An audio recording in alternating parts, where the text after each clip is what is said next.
Wrapper വേഡിനെതിരെ വിമർശനവുമായി വീണ്ടും RSS മുഖപത്രമായ കേസരിയുടെ മുഖ്യപത്രാധിപർ NR മധു രംഗത്ത്. ജനം ടിവിക്ക് നൽകിയ അഭിമുഖത്തിലാണ് മധു വീണ്ടും വിമർശനം നടത്തുന്നത്. വേടൻ എന്ന പേര് തന്നെ വ്യാജമാണെന്നും അവന്റെ പിന്നിൽ ജിഹാദികളാണ് എന്നും NR മധു പറഞ്ഞു. അദ്ദേഹത്തിന്റെ പാട്ടുകൾ തന്നെയാണ് ഇതിനൊക്കെയും തെളിവെന്നും വേടന്റെ പാട്ടുകൾ പരിശോധിച്ചാൽ അയാൾ ഒരിക്കലും ഇവിടുത്തെ ദളിത് പിന്നോക്കക്കാരന്റെ വക്താവല്ലെന്നും NR മധു ആരോപിക്കുന്നു.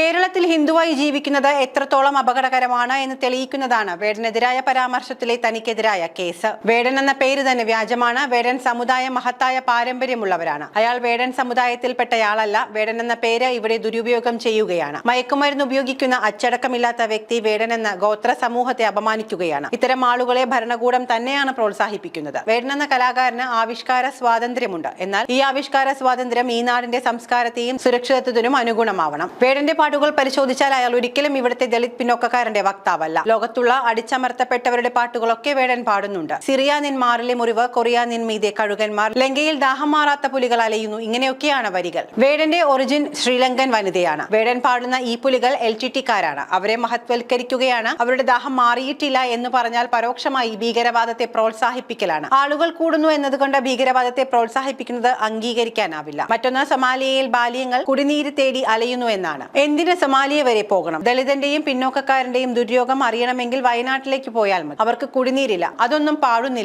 വേടന്റെ പട്ടിക്കിട്ടിരിക്കുന്ന പേര് ബുദ്ധൻ എന്നാണ്. നമ്മുടെ നാട്ടിലെ ചിലർക്ക് പട്ടി ഹറാമാണ്. ആ പട്ടിക്ക് ബുദ്ധന്റെ പേരിടുന്നതിലൂടെ ഈ ഹറാംവാദികളുടെ പ്രീതി പിടിച്ചുപറ്റാനാണ്. ദളിത് പശ്ചാത്തലം ഉപയോഗിച്ചുകൊണ്ട് വേടൻ നടത്തുന്ന പരാമർശങ്ങൾ ഹിന്ദു സമൂഹത്തിൽ ഉണ്ടാക്കുന്ന ജാതി അതീതമായ ഐക്യത്തെ അട്ടിമറിക്കാനാണ്. ഇവിടെ ബോധപൂർവമായ മുസ്ലിം ദളിത് ഐക്യവാദവും ഉയർത്തുന്നുണ്ട്. ഇത് രാജ്യത്തെ ശിഥിലീകരിക്കാൻ വേണ്ടി രാജ്യത്തെ ബഹുഭൂരിപക്ഷം വരുന്ന പിന്നോക്ക വിഭാഗങ്ങളെ മുസ്ലിം വിഭാഗങ്ങളിലേക്ക് ചേർക്കാനാണ്. അതിന്റെ വക്താവാണ് വേടൻ എന്ന് സംശയിക്കുന്നു. വേടൻ എന്ന കലാകാരൻ ഉയർത്തുന്ന സാഹിത്യവും അയാളുടെ ശരീരഭാഷ മുഴുവനും ഇവിടുത്തെ ദളിതർക്ക് വേണ്ടിയല്ല. ആരുടെയോ കയ്യിലെ ചട്ടുകമാണ്. അത് ജിഹാദികളാണ്, NR മധു പറയുന്നു. അതേസമയം നേരത്തെയും വേടനെതിരെ NR മധു അധിക്ഷേപ പരാമർശവുമായി രംഗത്തെത്തിയിരുന്നു. വേടനെതിരെ നടത്തിയ വിവാദ പരാമർശത്തിൽ NR മധുവിനെതിരെ പോലീസ് കേസും എടുത്തിട്ടുണ്ട്. CPM ലോക്കൽ സെക്രട്ടറി വേലായുധന്റെ പരാതിയിലാണ് കൊല്ലം കിഴക്കേ കല്ലട പോലീസ് കേസെടുത്തത്. ഭാരതീയ ന്യായ സംഹിത 192 വകുപ്പ് പ്രകാരമാണ് കേസ്. കലാപാഹ്വാനത്തിന് ശ്രമിച്ചുവെന്നാണ് FIR. വേടന്റെ പാട്ടുകൾ ജാതി ഭീകരവാദം പ്രചരിപ്പിക്കുന്നവയാണ് എന്നാണ് മധു പറഞ്ഞത്. കൊല്ലം കുണ്ടറയിലെ ക്ഷേത്ര പരിപാടിയിലായിരുന്നു വേടനെതിരായ NR മധുവിന്റെ ഈ വിദ്വേഷ പ്രസംഗം. ഇപ്പോഴും